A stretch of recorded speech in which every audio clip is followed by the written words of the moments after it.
Hollow Knight é um jogo Metroidvania desenvolvido pelo estúdio indie Team Cherry. Uma aventura de ação clássica em estilo 2D desenhado à mão, podemos dizer que esse jogo é realmente um sucesso. Enquanto todos nós aguardamos Silksong, uma sequência de Hollow Knight, onde dessa vez controlaremos Hornet, uma caçadora confiante e cheia de segredos que aparece como um dos chefes no primeiro jogo, eu decidi tentar recriar uma parte do jogo só que mudando um pouco as coisas. Eu sou o Azila, e sem mais enrolação bora lá para o vídeo. Primeiro eu escolhi qual parte do jogo iria refazer. Escolhi a batalha contra o False Knight. Com isso definido comecei a pensar no projeto, e enquanto pensava me veio uma ideia. Por que não refazer em 2.5D? A primeira vez que vi essa mistura de 2D com 3D foi em Ragnarok, simplesmente o melhor MMORPG de todos os tempos. Seguindo esse mesmo estilo mais recentemente temos o lançamento do jogo Trine 5, apresentando seus visuais em 2.5D que estão lindos demais. Então comecei por aí. Começamos do zero um novo projeto 3D URP. Como vamos usar elementos 2D então adicionei o pacote de 2D Sprite no gerenciador de pacotes da Unity. Adicionei um plano para representar o chão, alguns blocos para colunas e paredes, e pronto eu tinha um cenário básico. Agora eu precisava do personagem. Depois de uma buscada rápida no Google, encontrei alguns sprite sheets prontos do nosso cavaleiro. Adicionei no projeto, selecionei um sprite e joguei na cena. Eu tinha meu personagem 2D em um ambiente 3D. Legal. Após algum tempo fazendo alguns ajustes de câmera encontrei o visual que queria para o jogo e parti para o próximo passo. Com essa pequena cena montada comecei a trabalhar no cavaleiro. Criei um objeto vazio e adicionei o sprite do nosso cavaleiro nele.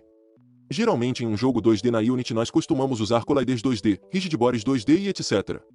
Mas nesse caso o nosso sprite 2D precisa interagir com o mundo 3D. Para isso eu usei o componente de Character Controller da Unity. Um Character Controller permite que você execute facilmente movimentos restritos por colisões sem ter que lidar com um corpo rígido. Eu poderia usar um collider e um rigid body, mas optei pelo Character Controller apenas para agilizar o processo. Criei um novo script e adicionei ao objeto vazio. Após algumas horas de código e café, nosso herói conseguia se mover, pular e brandir a sua espada. Mas não parece muito bom. Falta mais animação, sacou? Mais algumas horas codificando, e criando clipes para cada ação, e definindo os controladores, e pronto. Também adicionei uma cápsula para simular a sombra de nosso personagem, para isso basta alterar essa opção aqui no Mesh Render para Shadows Only. Agora sim, nosso herói parece mais vivo. Mas o mundo ao redor dele não. Então vamos melhorar isso. Olhando a nossa imagem de referência, separei algumas partes para usar como decoração do nosso cenário. Voltei para a cena e comecei a adicionar alguns detalhes. Adicionei uma textura ao chão, e criei um terreno com uma outra textura, como se fosse areia, para gerar esse contraste. Mais alguns detalhes aqui e ali, e nosso mundo agora não estava mais tão vazio. Nosso cavaleiro agora precisa de um desafio. Além do grande boss, resolvi adicionar um inimigo. Funcionaria assim, o jogador deve derrotar todos os inimigos espalhados pelo cenário, assim o grande chefe apareceria caindo do céu, e se você derrotar o boss, parabéns, você venceu. Mais uma buscada no Google e pronto. O processo de criação do Capanga Rus é bem parecido com o do nosso cavaleiro. Criei um objeto vazio, um novo script e adicionei o sprite do nosso inimigo. Aqui decidi usar o Rigid Body e um Capsule Collider em vez do componente de Character Controller, pois queria que o jogador pudesse interagir com eles, empurrando ao atacar. Dividi o comportamento dele em 8 estados. Parado.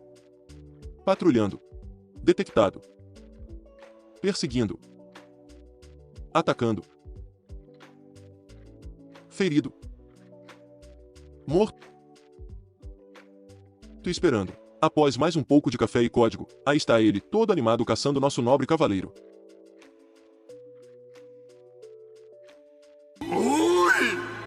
Chegou a hora de implementar o desafio final. O boss. Mais uma vez depois de mais uma buscada no Google, criei um objeto vazio, um novo script e adicionei o sprite do nosso chefão. Adicionei um rigid body e um capsule collider. E mãos ao código. Aproveitando a lógica do nosso inimigo, dessa vez dividi o comportamento do chefão em 9 estados diferentes. Parado. Perseguindo. Atacando. Abatido. Caído. Ferido.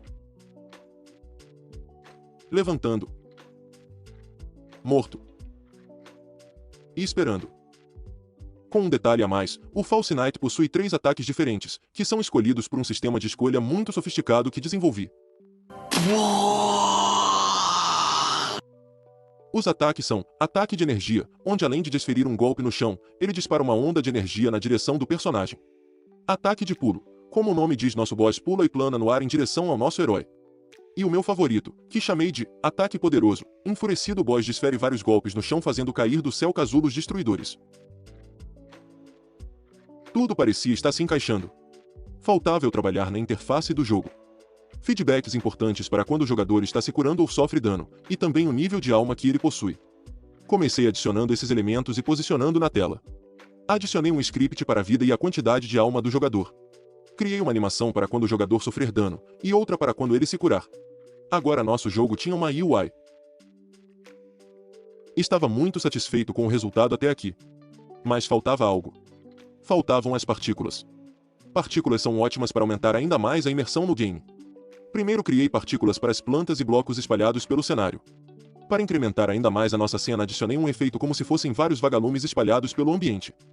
Depois disso, também usando partículas, criei um efeito de névoa, para dar uma profundidade ainda maior na cena. Continuei criando partículas para todo tipo de feedback. Ataque, dano no inimigo, morte do inimigo, dano no nosso herói, morte do nosso herói, cura, dano no boss, ataque do boss, ataque de energia do boss, morte do boss. Ufa! E para finalizar, criei alguns efeitos para a UI do jogo. Porém, para esses efeitos aparecerem, precisamos fazer algumas alterações na Unity. Para que as partículas funcionem no Canvas é muito simples. A gente precisa criar uma nova câmera, eu chamei essa de câmera UI, em Render Type a gente altera para Overlay, e em Projectile mudamos para Orthographic. Aqui em Cooling Mask, desmarcamos todas as opções e selecionamos somente UI. Desse modo estamos dizendo para essa câmera mostrar somente os objetos na cena marcados com o Layer UI. Na nossa câmera principal em Cooling Mask desmarcamos a opção UI, e na opção Stack adicionamos a câmera UI que acabamos de criar. Pronto, tudo o que temos que fazer é alterar o layer da nossa partícula para UI. Aí está, agora nossos efeitos podem ser vistos na interface do usuário. Faltava o toque final para nosso pequeno projeto ficar pronto. O som. Além de fornecer uma camada a mais de feedback, os efeitos sonoros também contribuem para a atmosfera e a emoção de um jogo. Primeiro busquei pelas músicas do jogo, queria manter o mesmo clima. Apenas baixei e adicionei no projeto uma música inicial e uma música para a batalha contra o chefe. Depois no FreeSong comecei a buscar por efeitos sonoros para as ações dentro do jogo. Depois de mais alguns ajustes e retoques. Finalmente o jogo estava pronto.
Espero que tenham gostado. Eu sei que tem muita coisa que eu poderia ter adicionado para preservar ainda mais a essência do jogo, mas como um projeto de uma semana, acredito que consegui respeitar e manter a sensação do original Hollow Knight. Se você gostou desse vídeo, então curte, compartilha e se inscreve no canal. Obrigado por assistir. Vejo vocês no próximo vídeo. Tchau.